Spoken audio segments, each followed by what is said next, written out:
اعوذ باللہ من الشیطان الرجیم بسم اللہ الرحمن الرحیم۔ قرآن مجید میں کل 114 صورتیں ہیں اور 114 صورتوں کے اندر سب سے سخت ترین عذاب یا جہنم کی سب سے سخت ترین ڈسکرپشن اگر کسی صورت میں دی گئی ہے تو وہ 104 نمبر صورت سورۃ الہمزہ ہے۔ جہنم کا عذاب سنتے ہی عام طور پہ ذہن میں یہ آ جاتا ہے کہ ہو سکتا ہے شرک کے اوپر ہو، بدکاری کے اوپر ہو، چوری کے اوپر ہو، سود کے اوپر ہو، لیکن حال یہ کہ اس صورت میں ایسی کسی چیز کا ذکر نہیں بلکہ ان دو باتوں کا ذکر ہے جو عام طور پر آج کل ہمارے معاشرے میں سویٹ ڈش کی طرح کی جاتی ہیں، اور وہ ہے ویل لکل ہمزۃ لمزہ، تباہی بربادی ہلاکت ہے ہر ہمز اور لمز کرنے والے کے لیے۔ ہمز اور لمز کے مفسرین کرام نے مختلف معنی لکھے ہیں۔ وہ لکھتے ہیں ہمز کے 4 معنی ہیں۔ نمبر 1، یہ کسی انسان کے پیٹ پیچھے اس کے عیب گنوانا، اس کی برائیاں گنوانا، وہ فلانا وہ کیا نالائق ہے، وہ کیا نکما ہے، وہ کیا سفارشی ہے، اس کو تو بات کرنے اور کپڑے پہننے کا ڈھنگ سنگ ہی نہیں آتا۔ دوسرا معنی لکھا ہے ہمز کا کہ لوگوں کا پردہ نہ رکھنا، لوگوں کا پردہ چاک کرنا، اگر کسی کا کوئی سیکرٹ کوئی راز آپ کو معلوم ہو جائے فوراً پبلکلی سب کو بتا دینا، او فلانے کی بات پتہ لگی ہے، اس کی منگنی ٹوٹ گئی ہے، اس کا تو چکر چل رہا ہے فلانے کے ساتھ، وہ تو ایگزام میں فیل ہو گیا ہے۔ اور نمبر 3 یہ کہ دوسروں کی عزت اور اس کی ساخت کو نقصان پہنچانا،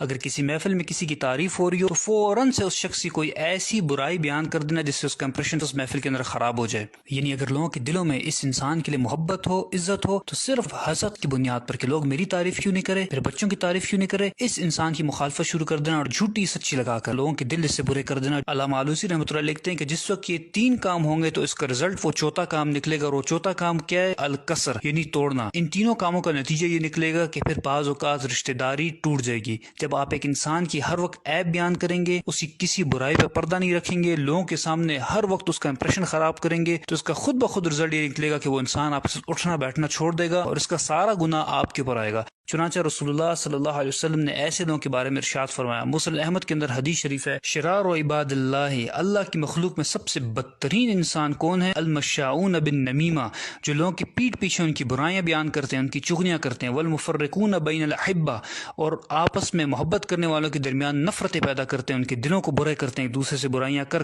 والباغون البراء اللعنت، اور بے گناہ اور معصوم لوگوں کو بدنام کرنے کی کوشش کرتے جن کا کوئی قصور نہیں ہوتا، فضول میں ان کی طرف اس قسم کی نسبتیں کرتے ہیں جو کام انہوں نے نہیں کیے ہوتے۔ اور ایک روایت میں تو یہاں تک آیا کہ یحشرہم اللہ فی وجوہ الکلاب، اللہ تعالیٰ ان کے چہروں کو کتے کی طرح بنا دے گا قیامت کے دن۔ اور دوسرا لفظ اس آیت میں ذکر ہوا ہے وہ ہے لمز۔ مفسرین کرام لکھتے ہیں کہ ہمز کا معنی تو 4 کام کسی کے پیٹ پیچھے کرنا، لیکن لمز کا معنی یہ ہے کہ کسی انسان کے روبرو اس کے سامنے 3 کام کرنا۔ نمبر 1 یہ کہ بات بات پر اس کو تانے دینا، تمہیں تو کچھ آتا ہی نہیں ہے، تم سے تو کوئی خیر کی توقع ہے ہی نہیں، کبھی کوئی کام تم نے ڈھنگ کا کیا ہے۔ نمبر 2 یہ کہ اس کو لوگوں کے سامنے ذلیل کرنا، اور نمبر 3 یہ کہ اس کا محفل میں مذاق اڑانا، منہ سے اشاروں سے اس پہ ٹانٹ کرنا، اس کی شکل صورت کا مذاق اڑانا، اس کے کپڑوں کا لباس کا مذاق اڑانا۔ رسول اللہ صلی اللہ علیہ وسلم نے اس قسم کے لوگوں کے بارے میں ارشاد فرمایا کہ مررت بقوم، معراج کے موقع پر مجھے ایک قوم دکھائی گئی، اسفار من نحاس، ان کے ناخن نوکیلے تانبے کے بنے ہوئے تھے، یخمشون وجوہہم وصدورہم، اور وہ اپنے ناخنوں سے اپنا منہ بھی کھرید رہے تھے اور اپنے سینے کو بھی نوچ رہے تھے۔ میں نے پوچھا کہ یہ کون لوگ ہیں جو اتنی تکلیف میں ہیں؟ مجھے بتایا گیا کہ یہ آپ کی قوم کے وہ لوگ ہیں جو لوگوں کے پیٹ پیچھے ان کے عیب بیان کرتے تھے، اور یقعون فی اعراضہم، اور یہ لوگوں کی عزت اور آبرو سے کھیلا کرتے تھے۔ اور جب ہماری فرینڈز اینڈ فیملی گیدرنگز ہوتی ہیں، اور واٹس ایپ، فیس بک، سوشل میڈیا پر جو فرینڈز اینڈ فیملی گروپس بنے ہوتے ہیں، وہاں پر دوسرے کا مذاق اڑایا جاتا ہے، ایک دوسرے کو ذلیل کیا جاتا ہے، اور ہم کیا کہتے ہیں؟ ہم تو شغل لگا رہے ہیں،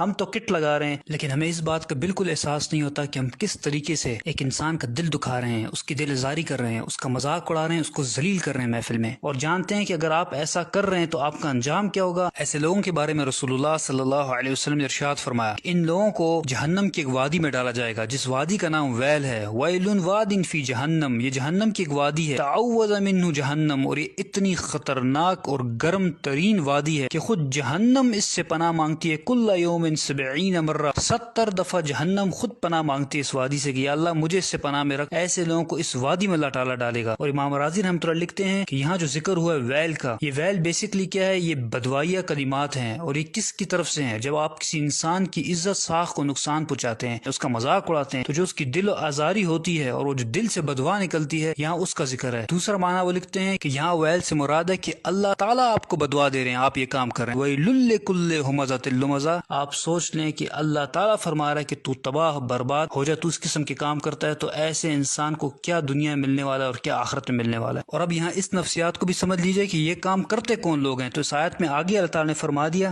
الذی جمع مالا وعددہ یحسب ان مالہ